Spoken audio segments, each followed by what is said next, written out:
Dicen que la tumba es el lugar más seguro para guardar un secreto, pero se equivocan.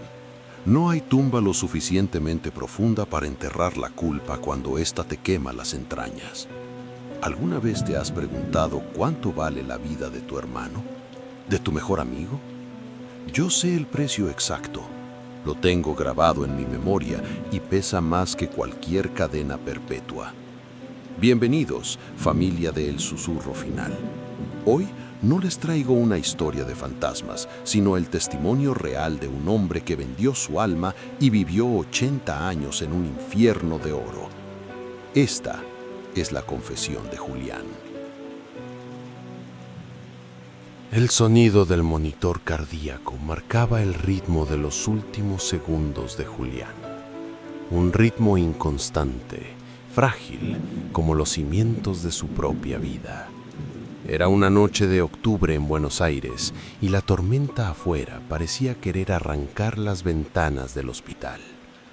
Julián pidió que apagaran las luces.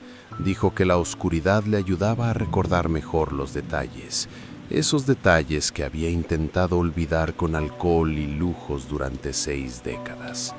Su nieto, Esteban, encendió la grabadora.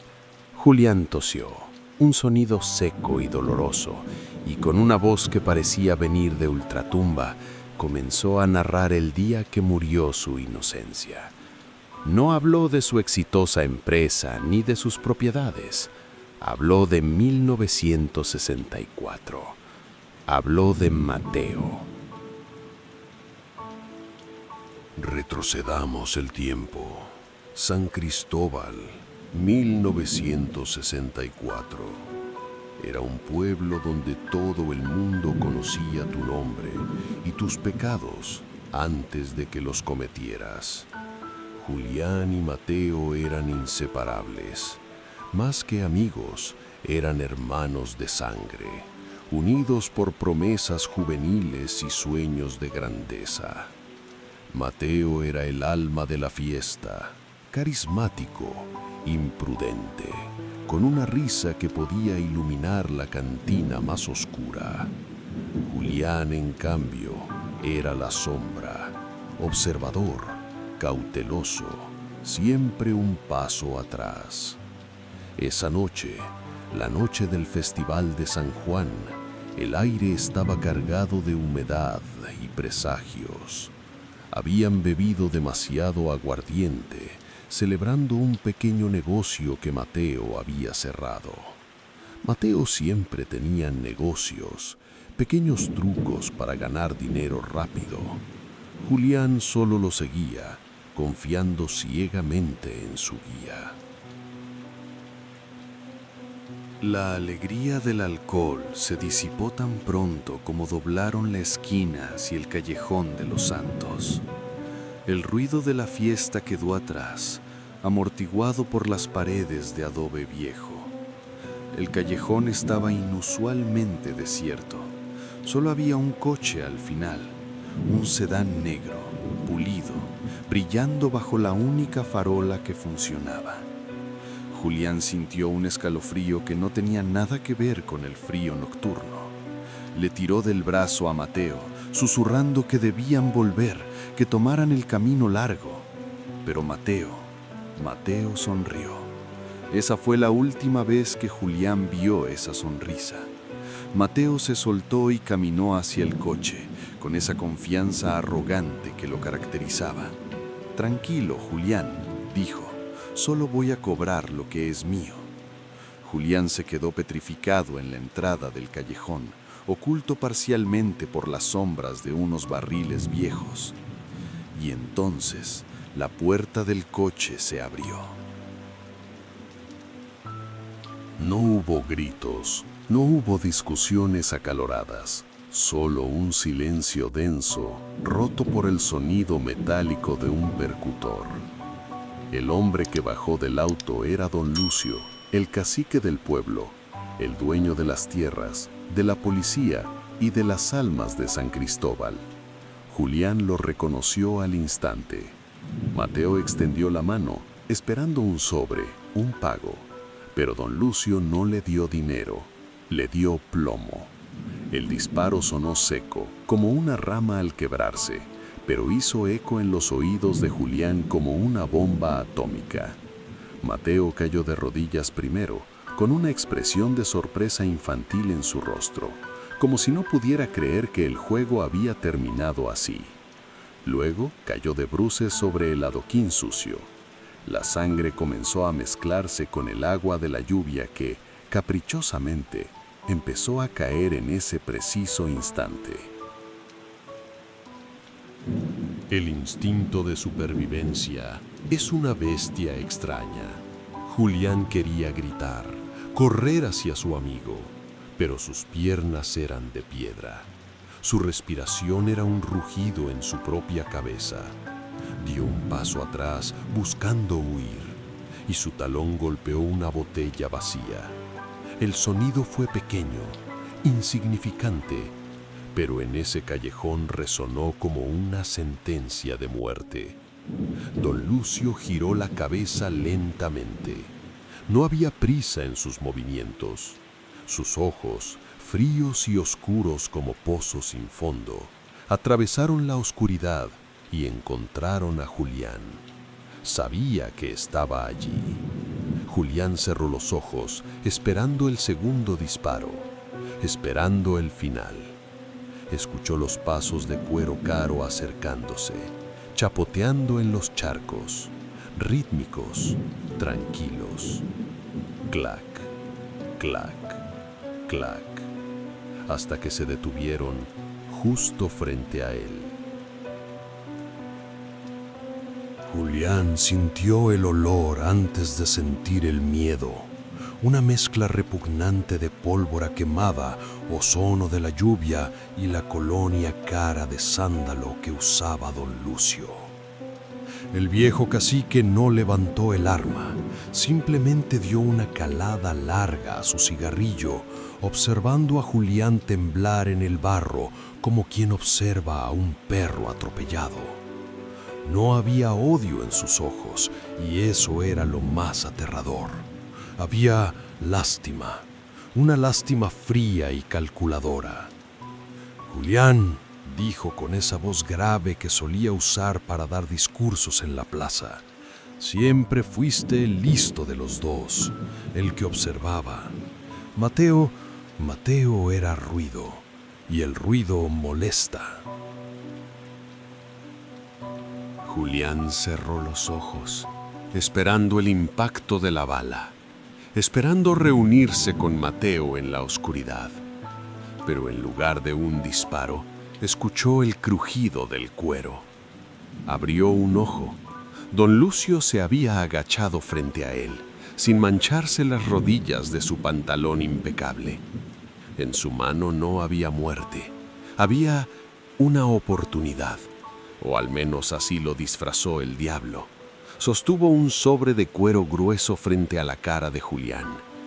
Tu amigo me robó, muchacho.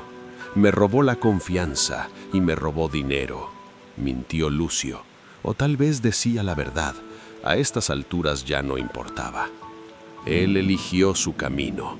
Ahora tú tienes que elegir el tuyo. Puedes quedarte aquí con él, bajo la lluvia para siempre, o puedes tomar esto y comprarte un futuro donde nadie recuerde esta noche. El tiempo se congeló. En la mente de Julián una voz gritaba: «Escúpele, levántate y pelea. Es el asesino de tu hermano». Pero el cuerpo de Julián no obedecía a esa voz. Su cuerpo tenía frío, tenía miedo, y sobre todo tenía un instinto voraz de seguir respirando. Miró el cuerpo inerte de Mateo a unos metros de distancia. La lluvia ya estaba lavando la sangre, llevándosela hacia la alcantarilla. Si decía que no, su sangre se mezclaría con la de Mateo. Dos cadáveres anónimos en un callejón olvidado. ¿De qué serviría el heroísmo si nadie quedaba vivo para contarlo? Don Lucio movió el sobre ligeramente, impaciente. Es mucho dinero, Julián, más del que verás en 10 vidas trabajando en el campo. Tómalo, vete a la capital, estudia, Sé alguien. Hazlo por Mateo si quieres verlo así. Y entonces lo hizo. Julián levantó la mano. Le pareció que no era su propia mano, sino la de un extraño, una garra movida por la codicia y el terror. Sus dedos tocaron el cuero frío y húmedo del sobre. Pesaba muchísimo. No era solo papel moneda, era el peso de una vida humana condensada en billetes. En el momento en que sus dedos cerraron el agarre sobre ese dinero manchado de pecado, Julián sintió que algo se rompía dentro de su pecho. Un crack silencioso, más definitivo que el disparo que mató a Mateo.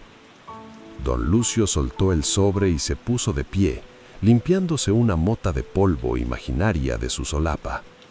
Sabía que era su nombre razonable. Dijo: «Ahora corre, y si alguna vez te veo en este pueblo, entonces sí te presentaré a mi revólver». Julián corrió como si los demonios del infierno le mordieran los talones.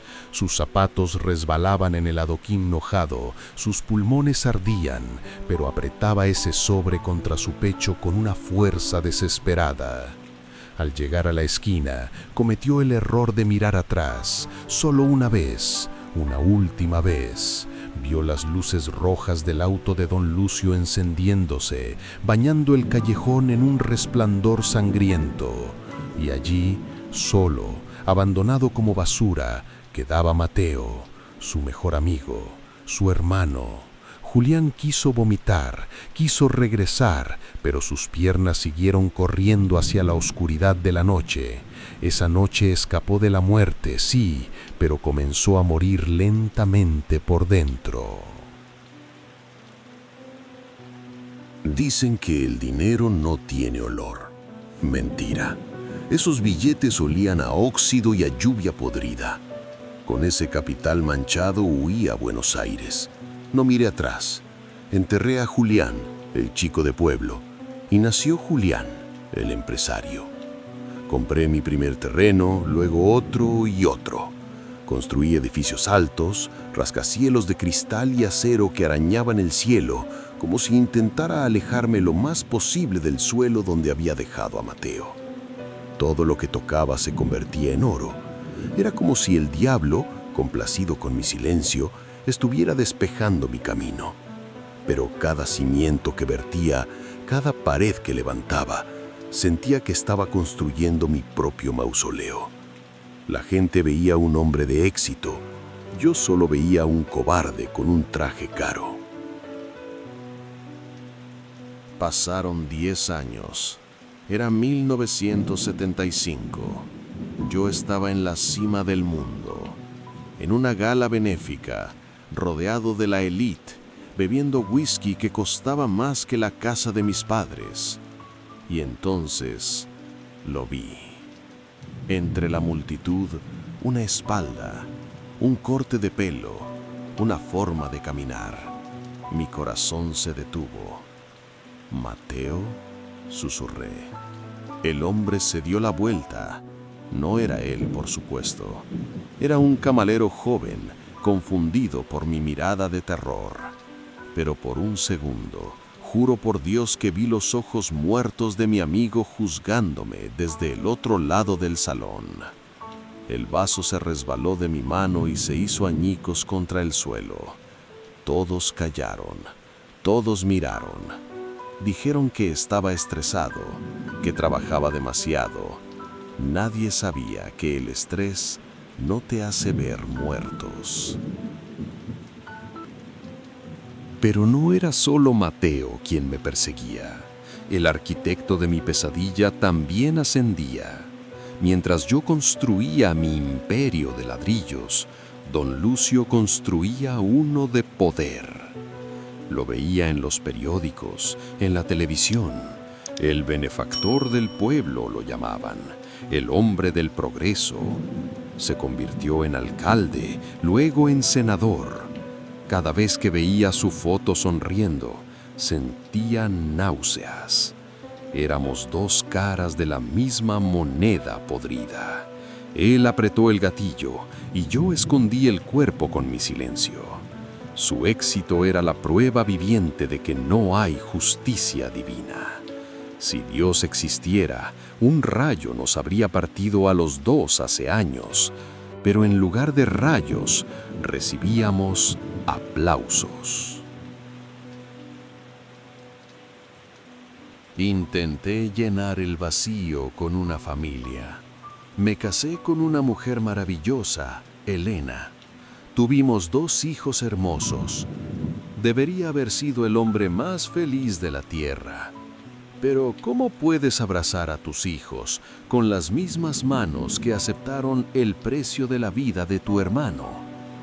Elena me preguntaba por qué me despertaba gritando en la noche. Me preguntaba por qué nunca quería volver a mi pueblo natal. Yo inventaba excusas. Trabajo, querida, solo trabajo. Construí un muro de mentiras tan alto y grueso alrededor de mi corazón que ni siquiera el amor de mi familia podía atravesarlo. Ellos amaban a un hombre que no existía. Amaban una carcasa vacía, rellena de billetes y culpa. Así pasaron 20 años. 20 años de actuación perfecta. Hasta esa noche de 1984. Estaba solo en la oficina, revisando planos. El teléfono sonó. Nadie tenía ese número directo, solo mi familia y mis socios más cercanos. Lo levanté, esperando escuchar la voz de Elena. Pero no hubo voz, solo hubo silencio. Y detrás de ese silencio, un sonido leve, rítmico. Al principio pensé que era estática, pero luego lo reconocí. Era el sonido de la lluvia, lluvia golpeando contra el pavimento. Y luego, una voz ronca que parecía venir desde el fondo de un pozo, susurró 2 palabras que me helaron la sangre. La deuda. Colgué el teléfono, pero la voz seguía resonando en la habitación. La deuda. Esas 2 palabras dinamitaron mi paz.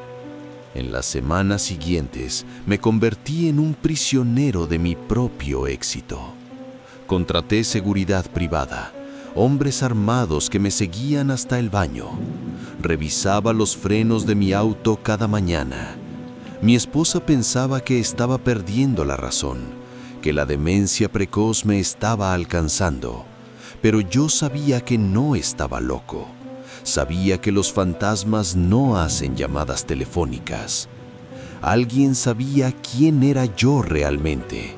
Alguien sabía que el gran empresario Julián no era más que un cómplice comprado.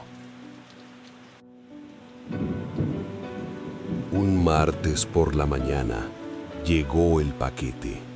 No pasó por la secretaría. Apareció directamente sobre mi escritorio de caoba. Una cajita pequeña, sin remitente. Mis manos temblaban tanto que apenas pude cortar la cuerda. Al abrirla, el olor a tierra húmeda llenó mi oficina de aire acondicionado. Dentro no había una bomba, ni una carta de extorsión. Había algo peor. Un casquillo de bala, oxidado, carcomido por el tiempo y la tierra, pero inconfundible. Era el calibre 38, el mismo calibre que usaba don Lucio. El mensaje era claro como el agua. Sé lo que hiciste y sé dónde estás. Junto con el casquillo venía una invitación, una gala política en el Hotel Alvear. El anfitrión de honor, el senador Lucio. Sí, el diablo había llegado a la capital. Podría haber huido, podría haber tomado a mi familia y escapado a Europa, pero el miedo paraliza y la curiosidad mata. Necesitaba saber qué quería después de 20 años. ¿Dinero? Yo tenía más que él ahora. ¿Poder? Él lo tenía todo. Entré al salón de baile como un cordero entrando al matadero, con mi mejor smoking y el corazón en la garganta. Y allí estaba él, más viejo, con el pelo blanco como la nieve, pero con esa misma aura de depredador que tenía en el callejón. Se acercó a mí con los brazos abiertos, como si fuera un tío querido que no veía hace mucho. «Julián, qué alegría ver en qué hombre te has convertido», exclamó para que todos lo oyeran. La gente nos miraba con admiración, el gran senador y el gran constructor. Me ofreció una copa de champaña. Al tomarla, sus dedos rozaron los míos. Estaban helados. Se inclinó hacia mi oído y con esa voz suave que todavía me despierta por las noches, susurró: «Bonito traje, hijo. Comprado con mi dinero, supongo. Espero que lo hayas disfrutado, porque el alquiler ha vencido». No quería dinero. Don Lucio tenía suficiente dinero para comprar el país entero. Lo que quería era algo que solo yo podía darle: mi complicidad. Otra vez: «Estoy construyendo algo nuevo, Julián», me dijo, volviendo a sonreír para la galería. «Y necesito un arquitecto que sepa guardar secretos. Hay ciertos cimientos que necesitan ser enterrados profundamente, donde nadie haga preguntas. Lo hiciste una vez por mí, lo harás de nuevo. Porque si no lo haces», hizo una pausa y miró hacia la entrada del salón, donde acababa de llegar mi esposa Elena con mis hijos. «Si no lo haces, tendré que cobrar la deuda con intereses». Y así me convertí en el enterrador del diablo. Durante los siguientes 10 años, mi empresa constructora floreció como nunca. Ganábamos todas las licitaciones públicas, puentes, autopistas, estadios, pero nadie sabía lo que había debajo. Nadie sabía que los cimientos de la autopista sur no estaban hechos solo de acero y hormigón, estaban hechos de silencios. Don Lucio tenía problemas: rivales políticos, periodistas curiosos, testigos molestos, y yo tenía la solución: toneladas de cemento desecado rápido. Cada vez que vertíamos la mezcla, sentía que me estaba enterrando a mí mismo un poco más. Ya no era el miedo a morir lo que me movía, era el terror absoluto a que la verdad saliera a la luz y destruyera a mis hijos. El mal es como la humedad. Se filtra por las paredes y pudre todo lo que toca. Elena no sabía los detalles, pero el alma de una mujer sabe cuando su marido ha muerto por dentro. Dejó de mirarme a los ojos, dejó de tocarme, y un día simplemente hizo las maletas. «No sé quién eres», me dijo antes de cerrar la puerta para siempre. El hombre con el que me casé no tenía esa mirada vacía. Quise gritarle, explicarle que todo lo hacía por ellos, para que don Lucio no les hiciera daño. Pero el silencio era mi contrato. Las vi irse desde la ventana y por primera vez en años envidié a Mateo. Él estaba muerto, sí, pero al menos él no tuvo que ver cómo su vida se desmoronaba pedazo a pedazo. Esperé la justicia divina. Recé para que el cáncer, un accidente o una bala terminaran con don Lucio. Y finalmente, la muerte llegó, pero no como yo esperaba. Murió en su cama, a los 82 años, dormido plácidamente, sin dolor, sin castigo. El país entero lloró al gran patriota, Hubo 3 días de duelo nacional. ¿Pueden creerlo? El hombre que llenó mis cimientos de huesos fue enterrado con honores de estado bajo una estatua de mármol blanco. Yo me quedé solo, vivo, cargando con la memoria de todos sus crímenes. Él se fue libre y yo me quedé aquí, siendo el único guardián de su infierno. Con Lucio muerto, pensé que sería libre, pero el silencio es ruidoso cuando estás solo. Empecé a escuchar cosas. Al principio eran susurros, luego rasguños que venían de las paredes de mi propia casa, de los pilares de mis edificios. Caminaba por la ciudad y veía mis torres, mis puentes, y no veía arquitectura, veía lápidas gigantes. Me imaginaba a todas esas personas allí abajo, en la oscuridad del hormigón, gritando, arañando para salir. Y entre todos esos gritos siempre distinguía una voz, la voz de Mateo. Julián, me decía, Julián, hace frío aquí abajo. Y aquí estoy, 85 años. Mis pulmones se llenan de líquido, como si me estuviera ahogando en ese mismo cemento. Esteban, mírame, no llores por mí, no merezco tus lágrimas. Te he contado todo esto no para pedir perdón, porque lo que yo hice no tiene perdón. Te lo cuento porque ya no puedo guardar el secreto. Lucio está muerto, yo estoy muriendo, pero ellos siguen ahí. Y hay una cosa más, Esteban, la última cosa. La razón por la que realmente acepté ese dinero esa noche, la razón por la que nunca pude ir a la policía. Esteban abrió la caja con manos temblorosas. Esperaba encontrar pruebas contra Lucio, nombres, ubicaciones de los cuerpos, pero solo encontró una foto y un recibo viejo. Julián dejó de jadear. De repente, su respiración se volvió extrañamente calmada.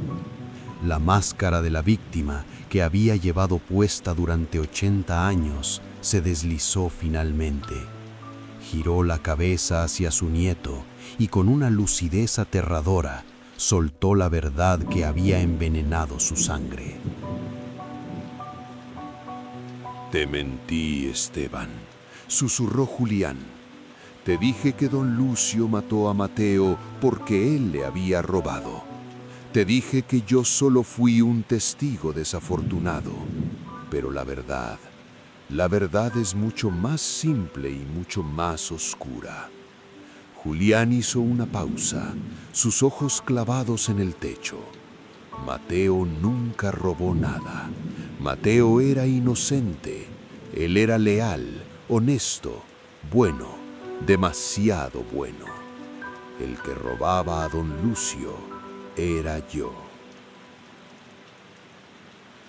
Yo desviaba fondos de las cosechas, pequeñas cantidades al principio, luego fortunas. Cuando don Lucio empezó a sospechar, supe que me mataría. Necesitaba un chivo expiatorio, necesitaba a alguien a quien culpar. Y ahí estaba Mateo, mi mejor amigo, mi hermano. Siempre imprudente, siempre en líos, era el culpable perfecto. Esa noche en el callejón, don Lucio no nos encontró por casualidad. Yo le dije dónde estaríamos. Yo llevé a Mateo al matadero. El sobre que me dio Lucio no era para comprar mi silencio, Esteban. Era mi pago. Era mi recompensa por entregarle al ladrón 30 monedas de plata por la cabeza de mi hermano. Y lo peor, lo que realmente me ha matado cada día desde entonces, fue el último susurro de Mateo. Cuando cayó al suelo, con el pecho destrozado, me acerqué. Él me miró sin saber que yo lo había traicionado. Me agarró la mano con sus dedos ensangrentados y con su último aliento me dijo: «Corre, Julián, sálvate tú». Él murió intentando protegerme del monstruo que yo mismo había invitado. La línea del monitor se quedó plana. Julián murió, no con un grito, sino con un suspiro hueco. Dejó a su nieto solo en la habitación, con una fortuna manchada y una verdad insoportable. Esteban miró el cuerpo del anciano.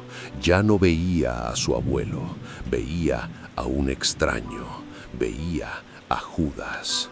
Salió de la habitación sin mirar atrás, dejando que la oscuridad se tragara finalmente el secreto de Julián. A veces los monstruos no se esconden debajo de la cama.